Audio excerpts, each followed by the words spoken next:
second. Turn on the iPad. So we're ready. I had to spend 20 minutes looking in my bag for my stupid CPC O2, adapter to, get that phone on the tripod and pull out of the bag. But, I'm gonna set back aside, we're all good. And so, pretty much already facing the east.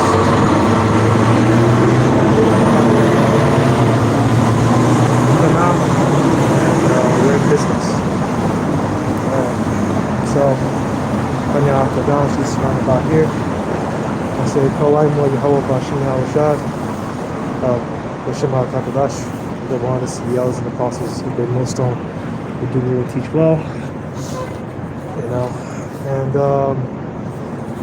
today we're just going to get to several topics, mostly news topics, because a lot has been going on in the news. A lot goes on in the news every single time, right?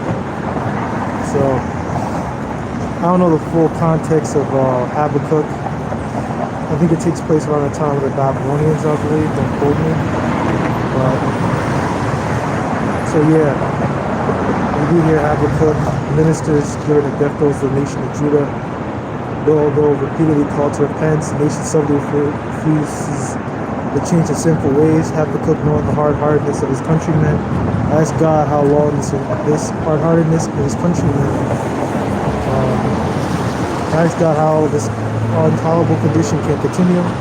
God replies that Babylonian will be his chastening rod upon the nation, and announcement of the sentence of prophets to his knees. He acknowledged that the just in the new generation shall live by faith. Habakkuk 2:4, not by sight. Right, and that applies to our time now. The just is still living by faith. Nothing really changes. It's the same people reincarnating over and over and over again and doing the same thing that they've always been doing. So this is Habakkuk 2:1. I will stand upon my watch and set me upon the tower, and I watch to see what you say unto me, and what I shall answer when I am approved. And the Lord answered me and said, write the vision and make it plain upon tables. They hate me run that readeth it. And basically that word for run means to make post or to teach. Because the reason why we go out here and teach is to, encourage others to go out and teach also. It's not like I come out here and teach and then, you come out and then you just be like, I don't know, a window cover or like a wallflower or something. Like you're just standing here look pretty.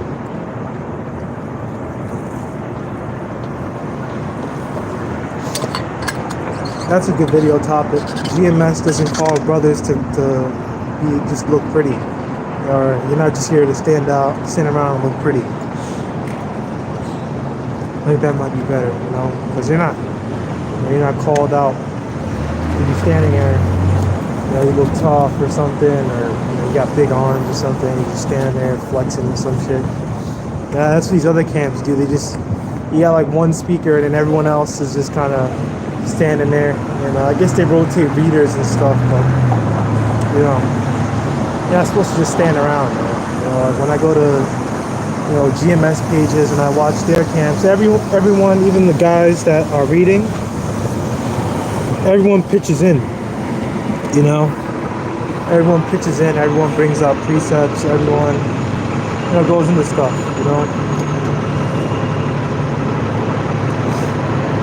This is Habakkuk 2:3. For the vision is yet for an appointed time, but at the end it shall speak, it shall not lie, meaning be false. Though it tarry, wait for it, because it will surely come, it will not tarry. As to the vision, as for an appointed time, these end times that we're living in, this is these things are starting to come to pass. The prophecies are coming to pass. All this stuff is going to come to pass. Even though it tarries, it will come to pass. It's not a false prophecy. Like the scripture says, the Lord is not a man that he should, he's not a man that he should lie, nor the son of man that he should repent. That he doesn't always change his mind all the time like men do. Even though there has been times where the Lord has repented, and it says in the scriptures too, like he repented that he made man, so he was like, they're like, what the fuck? Like, I made people, and then they just go off, you know? But it was all in his plan to begin with, you know? But he's never going to change his mind on something like, oh, Jacob, I'm not going to make Jacob chosen seed. I'm going to change it to Ishmael or something. That's never been stated within the scriptures. So, let's see here. So now this is in loading, unfortunately. So just to get into a few articles. Just to get to the articles. Call it a day. You know, it's supposed to rain, be some light showers, you know, but as always do with my current policy is if it's like really horrible showers and I barely can survive, I'll you know, pack it up. Even if the camp is like 10 minutes, you know, I'll pack it up and I'll, you know, maybe talk about something a little bit inside and call it a day, you know, which I've had to do that before. So this is Infowars.com, you know, pretty good source. Oh, but this one's from RT. That's cool. So actually, yeah, that makes sense. I did see this on RT. It's the same thing. So Saudi Arabia warns the United States of catastrophic consequences. New York Times. Arab leaders have urged for a ceasefire to halt fighting between Israel and Hamas. You know, and I've been watching Alexander Mercorius online. He's been talking about this, that in these times that we're living in now, you know, the Arabs are more united than ever. You know, this is the most united they've been in a long time. You know, I think he said like in the 60s, the Arab states, Jordan, and these different nations were kind of against each other. But right now, the Arab states are all together. You know, which that goes into the 2nd Edge to 15th chapter. Saudi Arabia has voiced grave concerns to United States officials over Israel's impending ground assault on Gaza, saying the incursion could be catastrophic for the Middle East, according to the New York Times. Right? Which, what is it going to do? It's going to make America more diplomatically isolated. America's already, you know, going to be more and more diplomatically isolated within the UN. I mean, just look at that ceasefire resolution, you know, from Jordan, you know, which I think the United States vetoed it, and I think it passed, but I got to see what's going to happen to it now. I'm gonna keep following it. But it passed the General Assembly of the United Nations, so you only got to see what happens next from here on out. Right? Just can,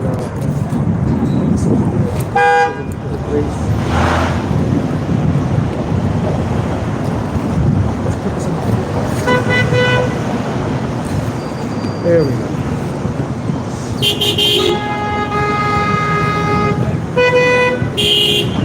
Gravity help me out here a little bit. So during a meeting with U.S. lawmakers in Riyadh last week, Saudi Crown Prince Mohammed bin Salman warned that an Israeli invasion of Gaza would be extremely harmful for the broader region. Democratic Senator Richard Blumenthal told the New York Times. Republican Senator Lindsey Graham, who was a part of the U.S. delegation, added the Crown Prince sought to prevent a longer and deeper conflict in the Middle East. Right now, you know, there's plenty of them within the Republicans, plenty of them within the political parties and stuff like that. And you have plenty of dual Israeli American citizens that all across politics, media, etc., etc. You know, it's just starting to come out, you know, more and more and more as we, you know, move closer into this war. You know, bin Salman voiced similar fears directly to President Joe Biden.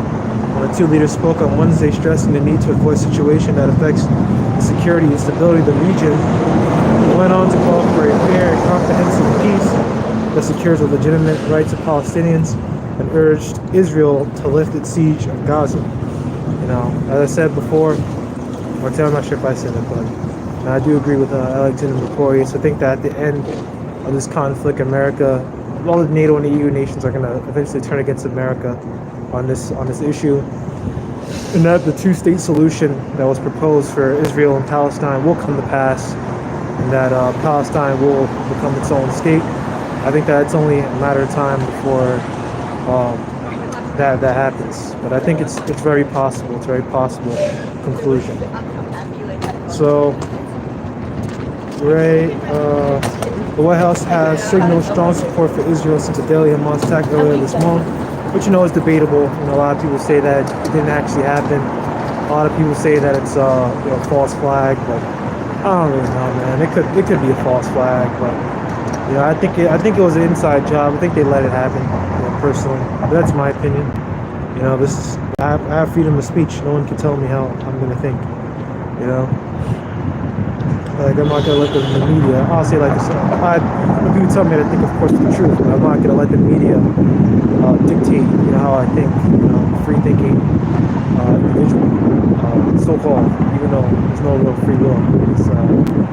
I just do what the scriptures tell me to. Don't worry about it. I think for myself. I think what the scriptures tell me.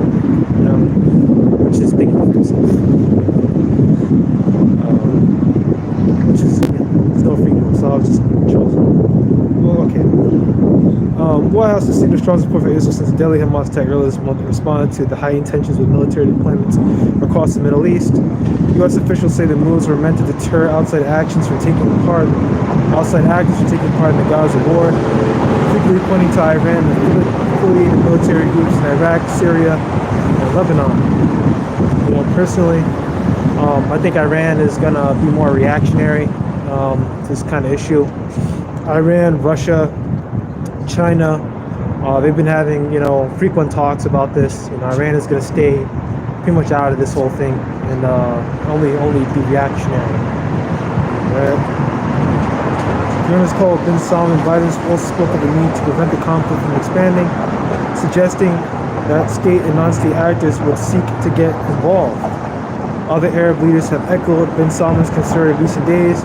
At the Cairo Summit for Peace in Egypt last weekend, Jordan's King Abdullah said the world must work urgently for a ceasefire, warning of a humanitarian disaster pushing our entire region into the abyss. Though the Israel Defense Forces have so far delayed a full-scale ground attack on Gaza, Defense Minister Yoav Gallant has decided a three-stage plan to eliminate Hamas and establish a new security regime in the Palestinian territory, beginning with airstrikes followed by maneuvers on the ground. Right, which even Israelis, they admit that this Gaza war is not going to be as easy as they think. Remember Gaza, Iran, all these Middle Eastern nations, they have a lot of experience fighting standing armies. The American army's weakness is that they can't really handle a lot of guerrilla warfare, a lot of guerrilla tactics. Just look at Vietnam, long drawn out guerrilla wars isn't really America's forte. They can't really handle it. And then the problem also happens when you have an urban environment. The more and more you pound the city with explosives, the more and more you pound the city with bombs and this and that, the more and more you're going to create hiding spots for guys to hide out in and be able to defend themselves. So I don't really believe this whole Gaza conflict is going to end really swiftly. I think it's going to be a long drawn out thing, but as long and drawn out as it reasonably can be, because Jacob's trouble is going to come, and then World War III is going to happen after that, and all that stuff can very well take place next year. Inflation isn't slowing down, and we're just waiting for that one 9/11 like event to happen again in America. Like Israel had its 9/11 event recently, so-called, right? And we're gonna have our event like that, which is just gonna spark in martial law. There's gonna be recessions all over the world, and then martial law everywhere. 15-minute cities, MLTB, and that's pretty much gonna be the end of that. Which we're waiting to see. We're waiting to see all that. We gotta see all that. We gotta wait and see. How it all comes to pass.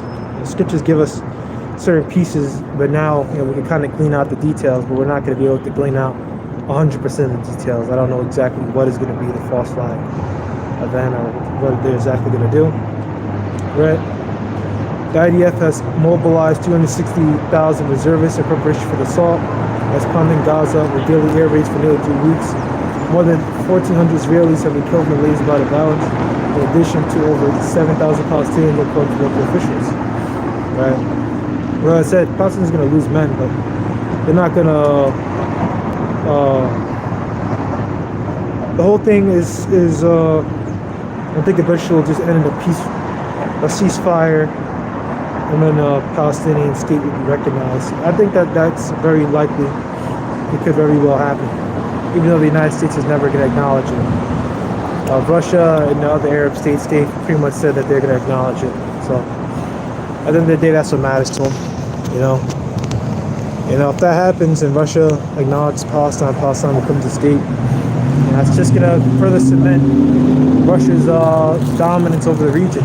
You know, because as I said before, Iran is a proxy state for Russia, and all the other nations around there are pretty much a proxy state of Iran. Iran is pretty much like the head honcho in the Middle East. You know, so.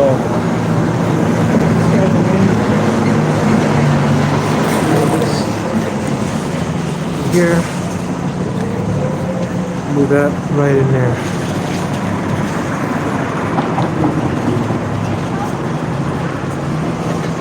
Let's see if we can pull this up, because if we can't,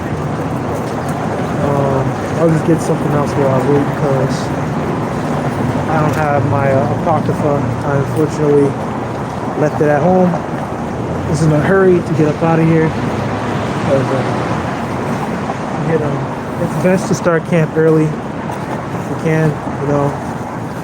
That's why I never work on Sundays, because this is my camp day, and I'm not gonna lose, you know, my camp day for, you know, pennies on the dollar.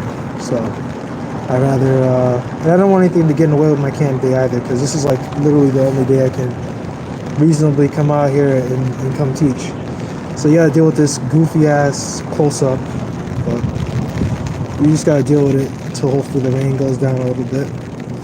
So this is Joel 3. This is Joel chapter 3. The one for behold in those days and in that time when I shall bring again the captivity of Judah and Jerusalem. I'll also gather all nations and bring them down into the valley of Jehoshaphat, and will plead with them there for my people and for my heritage Israel, whom they have scattered among the nations and parted my land. Right? And who are the people who have parted that land? Right? Ishmael, Amalek, you know, and those nations that are there. They also got Ethiopians and peoples there, you know, but they don't really have a lot of dominance or power. It's pretty much just Amalek and Ishmael, also called Arabians. Right? And they have cast lots for my people. Actually, no. We talk about Valley of Jehoshaphat because we gotta skip down a little bit, right? So Valley of Jehoshaphat is I could keep reading now, but that's the Middle East, you know, which Jehoshaphat pretty much means the place of the Lord's judgment. Yahweh judges. Yahweh is Yahweh Mashaphat, you know. Verse 3, they have cast lots for my people, that have given a boy for heart to sell a girl for wine that they might drink. This is referring to, you know, chattel slavery, you know, us being on auction blocks, the so-called Negroes being sold off.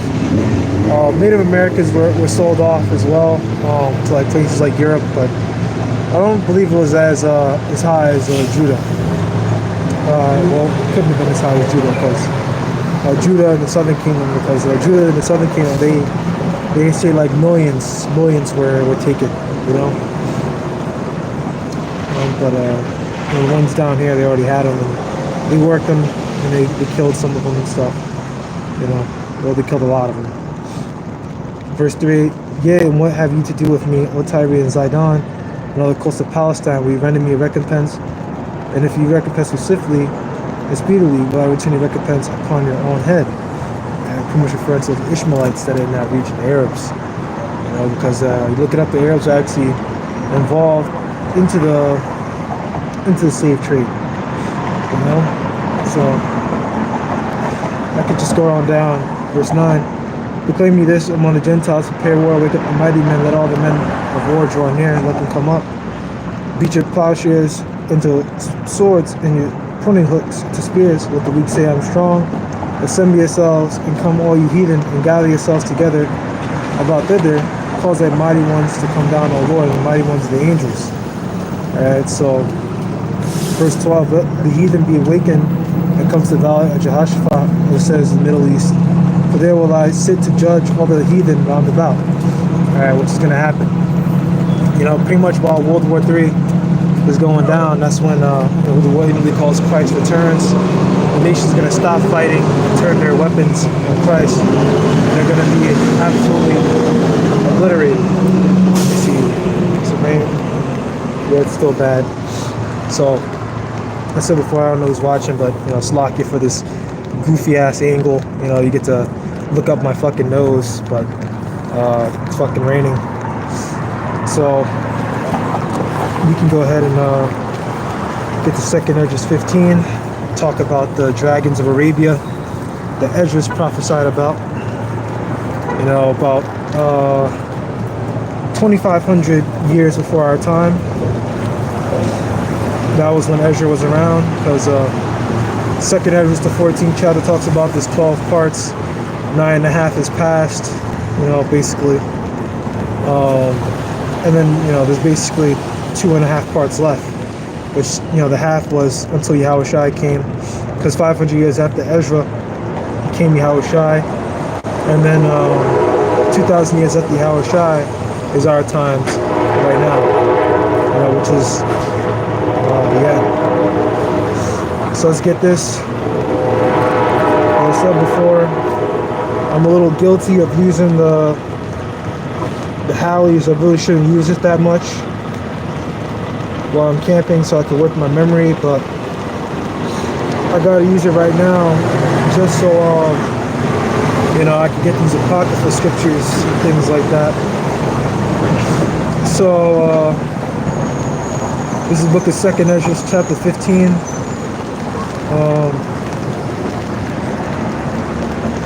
In 28, behold a horrible vision, an appearance thereof from the east, right? So, right, and from the east represents the Middle East, of course. For the dragons of nation of the dragons of Arabia shall come out with many chariots, and a multitude of them shall be carried as the wind upon earth, that all they which may hear them, or which hear them, may fear and tremble. Right, where the dragons of Arabia shall come out with many chariots, but there are many weapons, you know, and chariots. You know, first, like with planes, you know, the jets, all their tanks, their gunships, you know, all their military tech that the Arabians have. And they have a lot of stuff too, because, you know, they got oil. I think they have gold and stuff down there and stuff. So they have a respectable amount.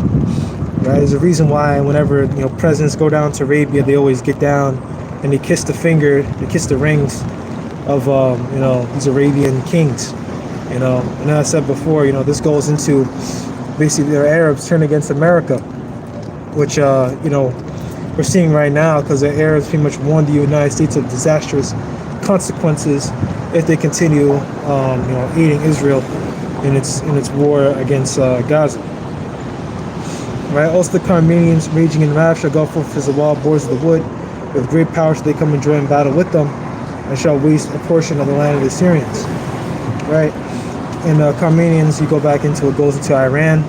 You know, Carmenia is another name for Persia when you look at it in history. Right,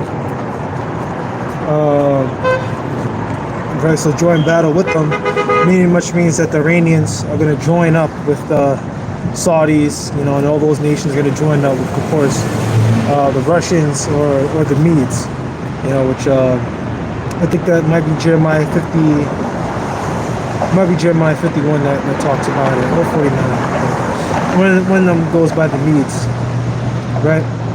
Verse 31, and then shall the dragons have the upper hand, remembering their nature, and they shall turn themselves, conspire together in great power to persecute them, right? So pretty much the dragons have the upper hand, right, in remembering their nature. So they're going to remember that they're a wild man, which Ishmael has been remembered that. I mean, you can honestly argue that, but I guess you could say that it's been intensified now. And right now, all the Arab states are pretty much, they're all in agreement. You know, Iran, Saudi Arabia, all these nations are pretty much in agreement. You know, you had a lot of the not Saudis, but a lot of these Arab states fighting against each other in like the 60s. But right now, they're all together. They're all going to come together and take down America. You know, like it says here, and they're going to get the upper hand. You So that's what's going to go down in World War III, right? We keep reading, right?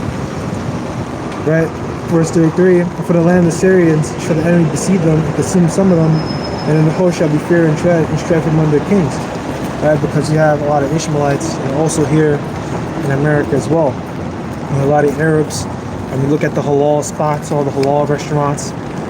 They've been here for a hot minute, They've been here for a hot minute.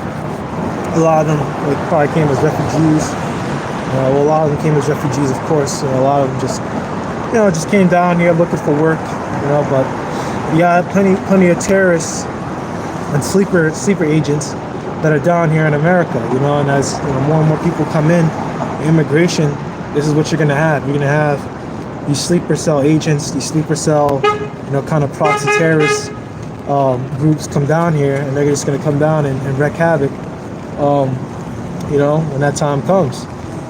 When that World War III comes, they're all going to come down here and wreak havoc, But honestly, you can honestly argue that they're going to wreak havoc before then too, because I think was it not Palestinian, it was the Iranian Supreme Leader. I think his name is Ali Khamenei.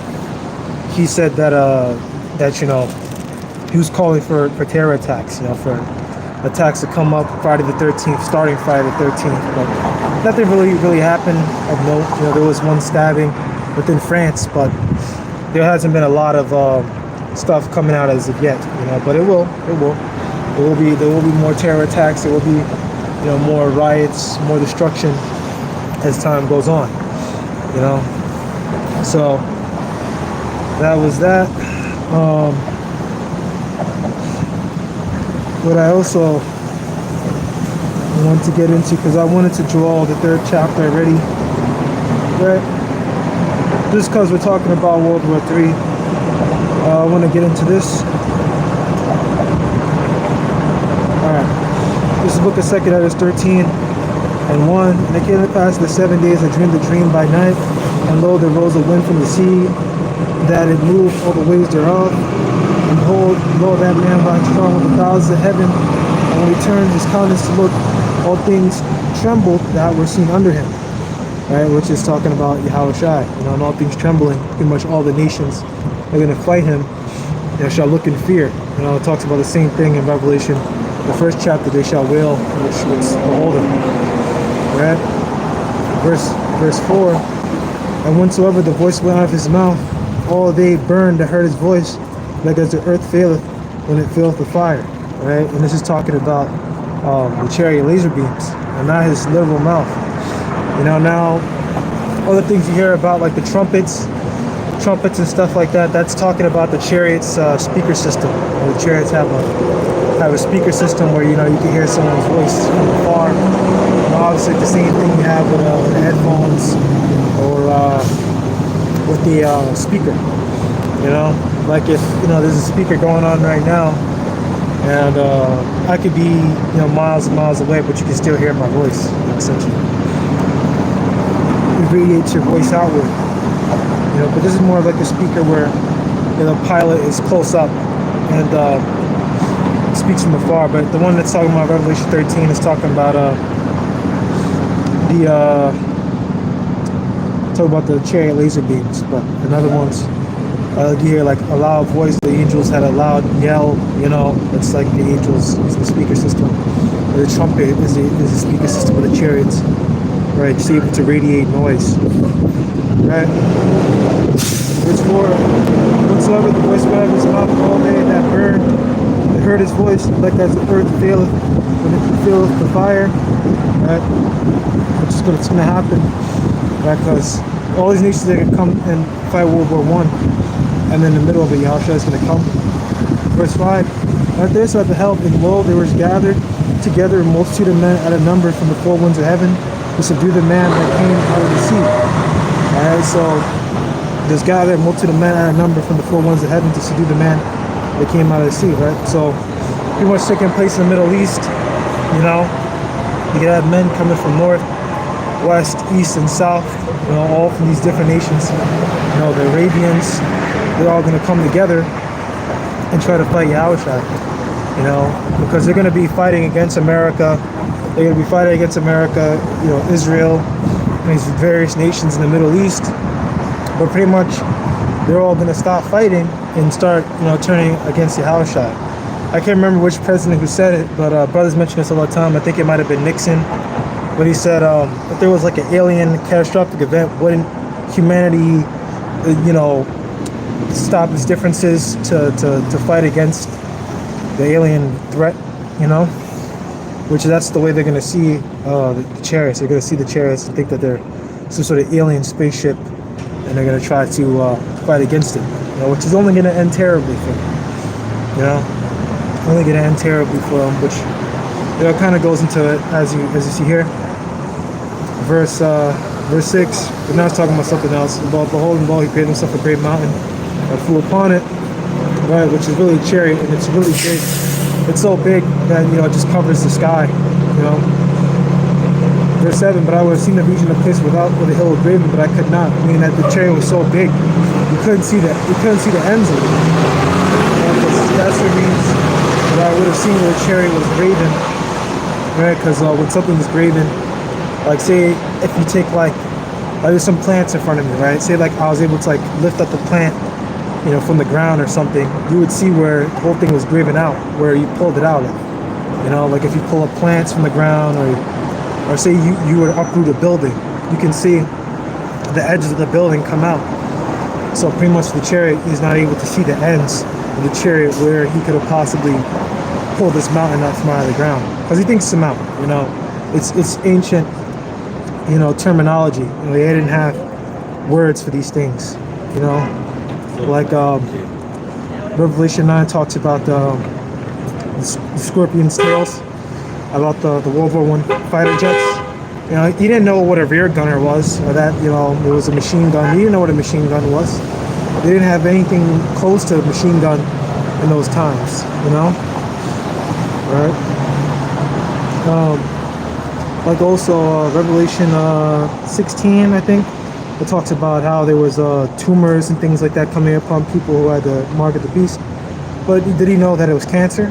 No, he didn't know. They didn't know what that stuff was. They didn't have knowledge of like exact, you know, stuff like that. You know, and they didn't know how to treat it either. They didn't have chemotherapy, you know, and shit like that.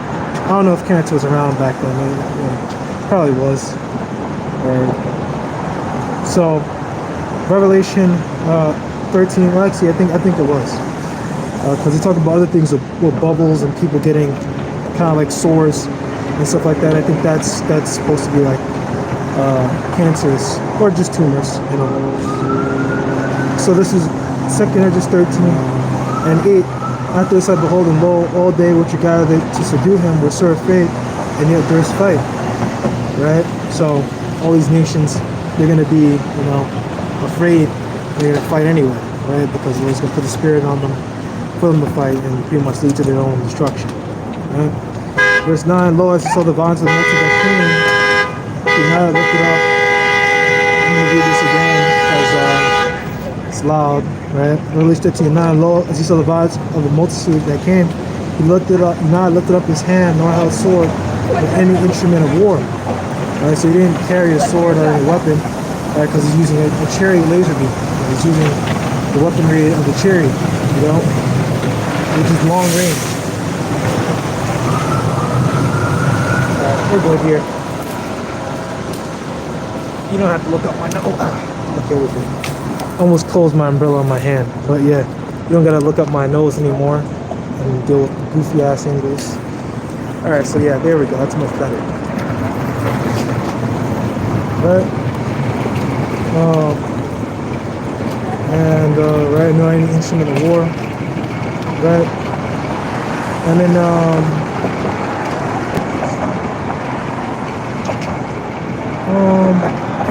I could just go into here, right? Revelation 17 and 14, you shall make war with the beast. I talk about NATO and the EU, as well as all the other nations, right? Now I'm gonna get another one. And the Lamb shall overcome them, for he is Lord of lords and King of kings, and they that are with him are called and chosen and faithful, right? So pretty much, you know, all the angels, all the various brothers out there, the Lord's gonna rise up in those days to have spiritual power and fight against these nations, they're going to be there and be present. You know, and they're going to take down America, NATO, and the EU. The scripture said, the Lord's going to turn us into his battle axe of war. It's hard to believe for some people, but a lot of things is going to go down, which is going to be hard to believe for some people, right? Like it talks about, how the straightness of their salvation far beyond anything that they hoped for. Wisdom of Solomon, chapter 5, right? So this is the book of Revelation 6 and 1. And as I saw when the Lamb opened one of the seals, which represented judgment, and I heard as with the noise of thunder, one of the four beasts saying, "Come and see." Right? Now the beasts that you hear about here, we're talking about the angels, not the same four beasts that you read about in Revelation, Daniel, the 7th chapter. Verse 2, and I saw him hold a white horse, and he that sat upon him had a bow, and a crown was given unto him, and he went forth conquering, and to conquer. Right? And the white horse represents who the world ignorantly calls Christ. He went forth conquering, because he's going to take down all these nations, all the kings of the earth. And as we all know, Christ is a black man, right? And he talks about in Revelation, the 1st chapter, he talked about how Christ had dark feet, because John the Revelator was actually bowing before Christ. He was actually bowing to him. And many times in the scriptures, have apostles and various figures bowed before Christ, and kind of kneeled and given him reverence, right? Because Yahweh Shai is a man to be reverenced, obviously, of course. So that is pretty much all I wanted to talk about in that regard. With that, I had another article I saw from Iranian state media that 5,000 troops were apparently present in some sort of attack on Gaza. I don't know if that's true, but it could very well be. Other things in news, America has moved in 900 troops to pretty much bolster its holdings within the Middle East. So that's also going on. So that's pretty much why America has Israel waiting to hold its ground offensive, because America wants to get all its military, encampments, all its military installations already. The 900 troops they sent to the Middle East, they sent them to man aerial defense, air defense installations, because we know that in the Middle East, was Iranian groups, proxy militias. We're pretty much hitting a lot of U.S. bases with air, drones and stuff like that, striking them by air and stuff. I think the United States did some airstrikes back or something. I don't know if I heard that correctly, but pretty much they sent down some more guys to work the air defense, which is obviously extremely important to any war. That's how war goes down nowadays.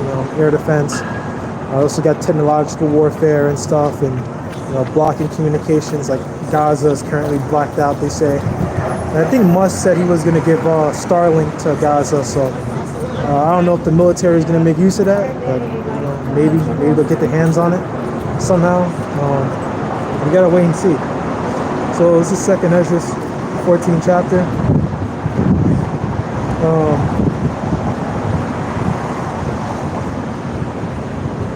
I'll go into this. This is the book of 2nd Ezra 14 and 8. That thou lay up in my heart the signs that I shewed thee, and the dreams that thou hast seen, and the interpretation that thou hast heard. Right? I'm talking about from the angel Uriel, which is the archangel Uriel, by the way, saying to the prophet Ezra, pretty much remember these things, right? Because if you read on down in 2nd Ezra, the 14th chapter, he had men, write these things down, and Ezra had a very special spirit. He just couldn't stop speaking. He couldn't stop. He couldn't hold his tongue day or night. Ezra was just always on it. Just like you see, plenty of brothers out here nowadays, GMS girls and GMS affiliates. Brothers be out there, just constantly making videos. Sometimes I'm with people to buck. When I wake up, I have to put my phone on do not disturb, because like I be lagging my phone out because brothers like post so much. You know, you can't keep on top of everything. You know, right?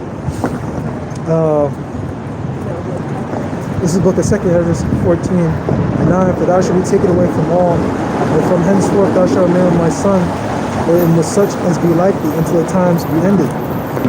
Pretty much, Ezra was to die and come back, but he was pretty much to be in the spirit world, right, until the times be ended, because Ezra would come back in these end times. Prophet Ezra is around right now. You know, I can't tell you who the prophet Ezra is. I don't think any scriptures say who Ezra is. I know that he got Elijah, but I don't think the scriptures say who Ezra is. I think there's one that talks about Joshua. It's Joshua the high priest, and how that ties to high priest Ariah, I believe, when you go into it. But I think it's Joshua the high priest. But don't quote me. Don't quote me. It's somewhere in Zechariah, right? 2 Ezra 14:10. For the world hath lost its youth, and the times begin to wax old, right? So we live in a lot older world. You know, it talks about how in times past you need to have 2 men carry the grapes. The earth is a lot less powerful. You know, the fruits are smaller, and just overall the earth is weaker, man. I mean, that's also goes into like 2 Ezra 15th chapter, but it talks about how blasting and hail, you know, and those that till the ground shall be astonished. Pretty much that there should be natural famines, which you have happening. You know, you have man-made famine, artificial famine, and then you also have natural famine at the same time.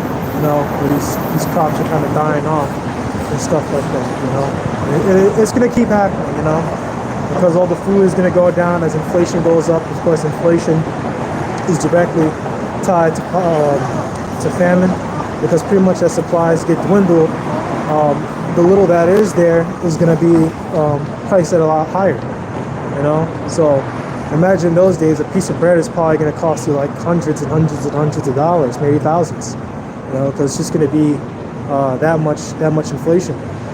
I believe the way it will happen in the Weimar Republic, right, which they say happened after World War I. You know what happened in World War I after Germany lost the war?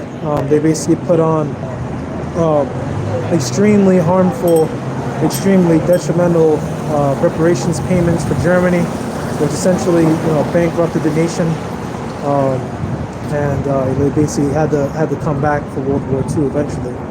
But they were down and out for a hot minute, you know, and. They say during the Weimar Republic period that a piece of bread, you had to carry like wheelbarrows and barrels of money just to pay for one piece of bread.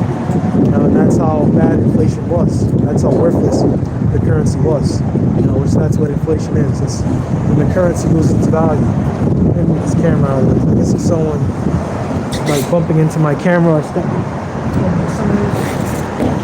And I don't want that to happen, because when you come out here, you rile up the demons, as you know, because we're fighting out against principalities, which we fight against powers. We fight not against flesh and blood, but against principalities, workers of darkness, things like that. You know, we're fighting against demons and things of that nature. You know, that's what we're going up against. You're not really going against the people. You're going against the demons that inhabit the people. You know, that's what caused them to come against you. You know, try to do stuff like run into your camera and try to break your phone and try to start a fight with you. You know, but every time I come out, I pray that I'm safe, because stuff like that does happen. You know, and I don't want to get into fights either. You know, unless I necessarily have to. So I talked about that in 2 Ezra 14:9. For thou shalt be taken away from all, and henceforth thou shalt nail my son, and will such as be like thee until the times have ended. Right, because not just Ezra, but all the prophets that are like Ezra were going to be present in the last days, which they're all here. You know, all you men out there in GMS, you're all back here in the reincarnation anyway, and that's a reincarnation scripture. I'm talking too much about this one verse. Verse 11. because I already read verse 10. I'll read verse 10 again. For the world had lost its use, and the times begin to wax old, which is happening in our time now. For the world is divided into 12 parts, which each part equals 1,000 years. And the 10 parts of it are already gone, and half the 10 part, which means 9.5 years are gone, right? So when it says 10 parts and half the 10 part, it just means 10 parts, 10,000 years, but like half of it like already happened, half the 10,000 year or the 9th year already happened. Or you see half the 10th year already happened, and you have the other half of the 10th year or 10,000 year that had to come, which the 10,000 year came when Yahushua came on the scene, right?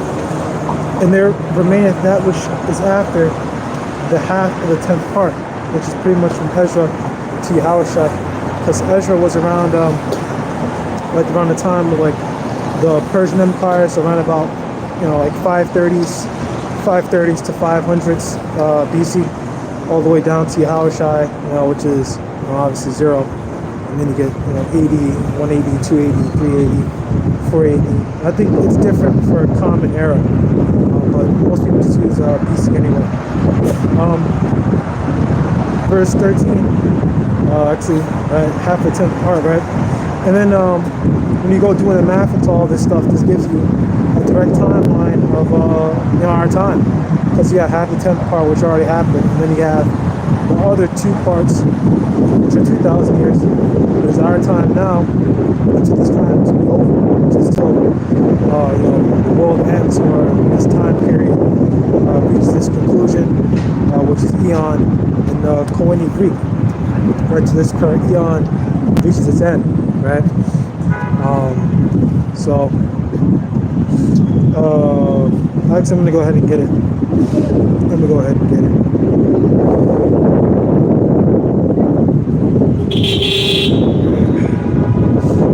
What's going on? Why do I keep talking about this? The world. Alright, this is 2 Edge 6 and 9. So Esau is the end of the world, and Jacob is the beginning of it. Right, we know that world's beyond the scriptures, right? And Jacob is the beginning of that fall. So right now we're currently in Esau's world. So at the 12,000th part, or the 12th part, pretty much that's what's going to be the end of the age when Esau runs the show, which is pretty much our time right now, or 12,000 years. So right now the earth is, you know, over 12,000 years old, you know?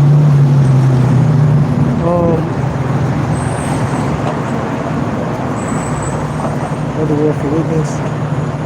Humans living in the world. This is Matthew 28. Yeah, this is when Yahushua came back, right?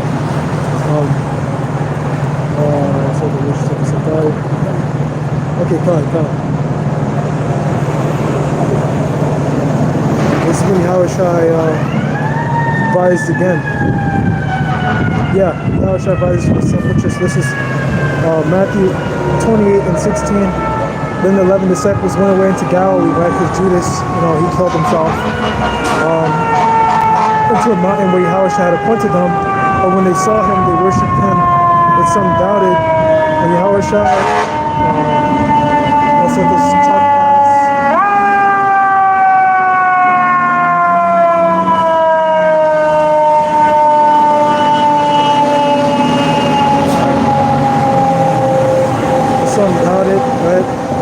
Matthew 28:17. And when they saw him, they worshipped him, but some doubted. And Christ came and spake unto them, saying, all power is given unto me in heaven and earth. Right? Sit thou at my right hand, so I make the enemies a footstool. That's Psalm 110. Right? And that's pretty much what happened when Yahushua, you know, went back up to spirit world. Which didn't happen necessarily here, but it happened, you know, after this, you know. In Acts, the 1st chapter, Yahushua returns back up, and he essentially stays there. We don't really hear about him until, you know, he gets like Revelation, where he's still in the spirit world. And John the Revelator gets his visions and things like that, you know, his understanding, you know, which the whole thing about Revelation, the 5th chapter, Yahushua opening the seal of the book and other things like that. But, we haven't seen Yahushua on the earth until then, you know, and we're going to see him again coming up in our time, you know, very soon, right? Verse 19, 28, 19. Go ye therefore, teach all nations, baptizing them in the name of the Father, and of the Son, and of the Holy Ghost, which the Ghost means Spirit. Teaching them to observe all things whatsoever I have commanded you, and with you always, even unto the end of the world. Amen. Right? Even unto the end of the world. You look at the word world, it's aeon. Right? It's the end of this current age. Yahushua is always going to be with us. Right? And he gave them the commandment to keep teaching these things, you know, all the way up to the end of the age. Always keep believing in these things. And of course, we're not going to teach all the way up there. You know, but we'll have our own, you know, this stuff always within our minds, even until the end of the age. Because you know, you have the hour of temptation. So we're always going to have this stuff within our minds. You know, we're gonna, like, brothers are gonna be among each other. Of course, brothers are gonna keep each other sharp. You know, in those last days, the brothers are, you know, locked up together in the camp, you know, and things like that, right? And then you have other scriptures like the new heaven and new earth, right? Which we don't necessarily need to get into, but you go back into 2nd Esdras 14. So this is 2nd Esdras 14, and this book is 2nd Esdras 14:13. Now therefore set thine house in order, and reprove thy people, comfort such of them as be in trouble, and now renounce corruption. Alright, so set thine house in order, you know, which is our command to every single brother. Set your own house in order, you know, and of course to the best of your ability. You know, if you have a wife, you know, if you do have a house, you know, as a wife with a full-on family and stuff, set your house in order, your wife, your kids, if you can. You could of course have demon for a wife, a demon for children, you know, and they don't want to do anything. They just want to smoke weed and be silly. And there's nothing you could do there, right? So 2nd Esdras 14:13, right? Therefore set your house in order, reprove thy people, comfort such as them as be in trouble, and now renounce corruption, right? And we comfort you now by giving you the scriptures, you know. Like it says, the scriptures, them that are weary. Okay, why does she have to run under my fucking stuff? Like I don't understand people. Like you just gotta, like, if you just want to be fucking around me, bro. But as I said before, you raise up the demons, you rile the demons up. And that's what happens when you come out here. That's why it's important to be on your P's and Q's. Alright, so as I said, you know, comfort them as be in trouble. The scripture says, them that are weary, rest with us. Because the scriptures is how you rest. You know, that's your rest. You know? And then you have Isaiah, the 1st chapter, which I can get that one. I could pull that one. So this is the book of Isaiah, chapter 1, right? Isaiah chapter 1, verse 4, a sinful nation, a people laden with iniquity, the seed of evildoers, children that are corrupters, they are forsaken the Lord, they are provoking the Holy One of Israel to anger, they are gone away backward. It's talking about our people. Why should you be stricken anymore? You will revolt more and more. The whole head is sick and the whole heart faint. Right? So essentially the Lord is saying that our people, there's something wrong with your brain, man. You know, something wrong with your head, which really means there's something wrong with your spirit. Because you go into the word mind in Hebrew, the word for mind would be lab, which essentially means, you know, your spirit. You know, there's multiple words for spirit, and like rakah. You know, kodash means spirit, holy. Kodash means holy. Rakah means spirit. So we say rakah, kodash, spirit, holy, or spirit that is holy, because ancient Hebrew works in a subject descriptor type of format, right? Like if you have Spanish, if you say you want a blue shirt, I don't know the word for shirt, don't ask me, but you say like azul, well no, you say the shirt, the word for shirt, I don't know how to say shirt, and you say azul, I think you see the shoes like Zapatos or something. So Zapatos Azul. It's blue shoes. You know, that's the way it goes. This is the book of Isaiah, chapter 1 and 6. From the sole of the foot even to the head, there is no soundness in it. The wounds and bruises and putrefying sores, they have not been closed up, neither bound with ointment, neither mollified with ointment. Right? You read that again. From the sole of the foot even to the head, there is no soundness in it. Wounds and bruises, putrefying sores, they have not been closed, neither bound up, neither mollified with ointment, which is the effect of slavery.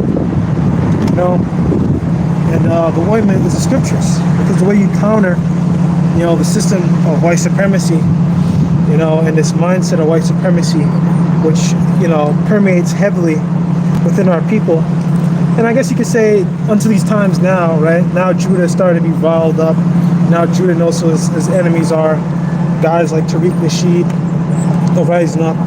You know, you're always hearing about all these black terrorist groups, these black, well, actually aren't terrorists because I'm just going to call a spade a spade. These black rebellion groups that are coming up. We know who our enemies are. And the history is starting to come back out, and our people are going back into the facts. And we're learning who our enemies are, you know. So those effects of slavery are kind of ending, but they still don't have the ointment. They still don't have the rest because they don't want to get to scriptures. They're 2/3, you know. Like, they don't want to learn. They just want to be having fun in the world. You know, like that one guy was a Trinidadian dude who was used to be a part of the camps or something, and he sat there and he wanted to be something in the world, and he went to a party and got shot or something. You know, that's what people want to do. They want to be famous. You know, I don't give a shit about fame. Now some extra money would be nice, but I don't care about fame. Though. I don't care about fame or fortune or none of that. All right, we're not supposed to. So 2 Esdras 14:14, let go from the immortal thoughts, cast away the burdens of man, put now off the weak nature. All right, that's what we're called to do. Put off the weak nature, put off weakness, get up your loins like a man, like it says in the scriptures, right? And also like it says in you know, well, scriptures, become a new man, cast off the old man, cast off unfruitful works of darkness, you know, things like that. You know, we're called to do those things. Verse 15, instead said the thoughts are most heavy unto thee, and hasten to flee from these times. Right? Which we know, that scripture says, Matthew 24, that that for the elect's sake those days shall be shortened. You know, so we pray for these days to be ended. So this is pretty much, I mean, this is just a simple kind of thing that you can always bring out to people when they ask you, hey, what do you do out here? You know, you just go into 2 Esdras and read on down. Verse 16, for yet greater evils than those which thou hast seen shall be done hereafter. Right?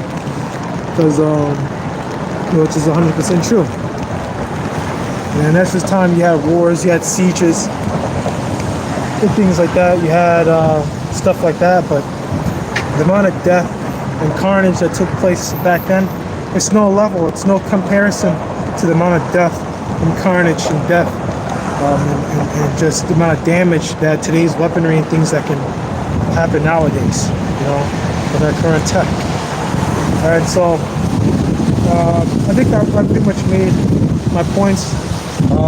Our duty right now is to cast off the weak nature, teach our people, comfort those that be in trouble, and to, you know, pretty much help our people, give people true love.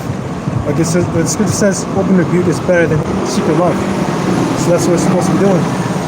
Give you some open rebuke, and you know, tell you what you're going off.